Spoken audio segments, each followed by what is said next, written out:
It's all interlinked, probably more so than ever before.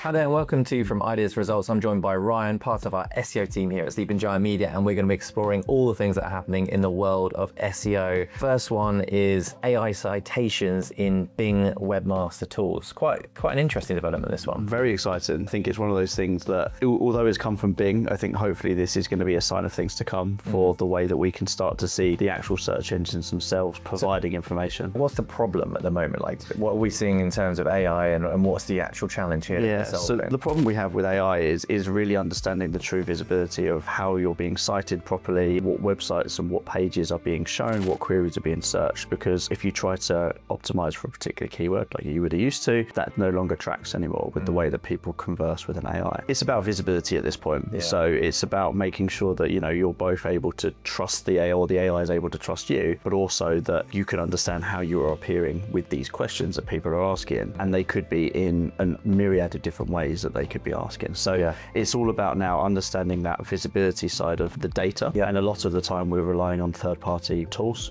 which are great because they do their best to emulate what they know, but it's often done through prompt tracking, which then means that putting in the prompts that you expect people to be searching, and then you see the results as it tracks through. What we would ideally love to see is the first-party data coming from the likes of Bing and the likes of Google, saying this is how you are appearing, this is your visibility, this is what's being cited. And now Bing have released this within Webmaster Tools. Correct, yes. So they've beat Google to it. It was always on my Christmas wish list that we would get the Google coming first, but Bing have now beaten Google to it, which means that we can now start to look at, okay, well actually we can get a feel for how these citations are coming across, how a site is performing. Although it's only indicative of on Bing and with Microsoft, it still gives us a good idea of, okay, how are you doing, and not relying on third-party data. We're moving on to first-party. Yeah, this is kind of like filling that void. So we can see the kind of start and we see the end, but it's this middle bit that we're missing. And it helps us understand there's the success of content and pages from an AI perspective, because at the moment there is this grey area where assumptions are being made and we can reconcile data, but it isn't always as true as we would like it to be. Okie dokes, moving on. So we've got increased link visibility in AI overviews. Yes, the way that AI overviews are being presented is going to start to evolve, where if you are on desktop at the moment, you'll be able to hover over and there'll be an expanded results within the citations. This is really good, and it's Google's way of answering those valuable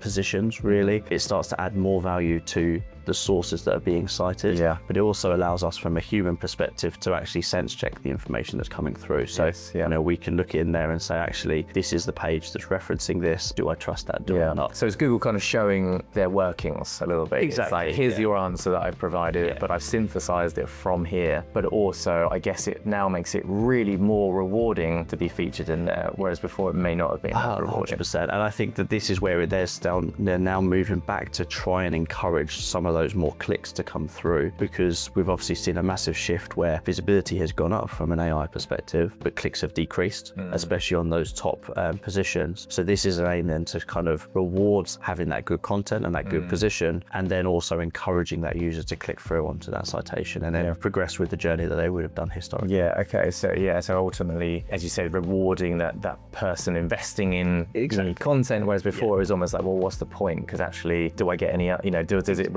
do I materialize? Yeah, exactly. So it's now trying to, it's almost that the industry again is trying to find a balance between where it was, where it then evolved to, and now trying to find that happy medium to keep engagement while keeping visibility up. So moving on to topic number 3, we've got acceleration of ChatGPT ad activity. It's an interesting one. It's a little bit controversial as well. It is. Can you just give us an overview of what we're talking about? Recently, ChatGPT have announced they're going to be, having the paid ads coming in, and this is something that's in the US at the moment. And now we're starting to be able to track and analyze some of the prompts that are coming through, and we're finding actually they only really come through on the commercially driven ones. So what this is doing is it's meaning that it's almost a very simplistic paid model at the moment, in a way that it's the best item, or where do I buy, that sort of thing. The more informative sort of queries and prompts that are coming through, they are still providing that kind of informative answer. And I think that is still then indicative of kind of how that user journey is going to evolve, in the fact that if you're asking questions conversations. You're not going to be, and I think a lot of people worried,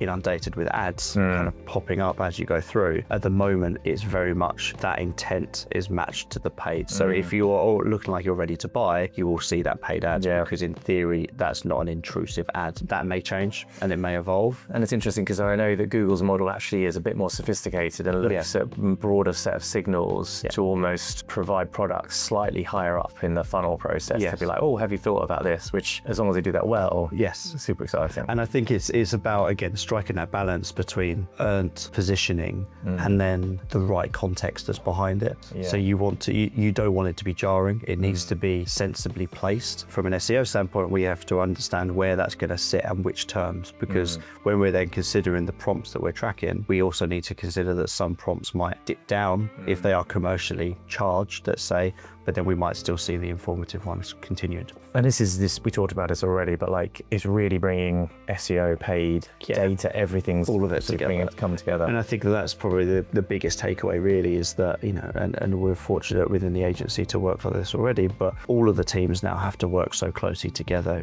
Paid will have such an impact on SEO, content has an impact on SEO, SEO has an impact on DPR. It's all interlinked, probably more so than ever before. Those are the key things that are happening in the world of SEO, and there's so many things as well. So as I said, if you do want to know how you would actually get that visibility, do check out our content and our social. We've got loads on that topic, previous talks that we've done as well. If that was of use, check those out, and we'll see you again next time.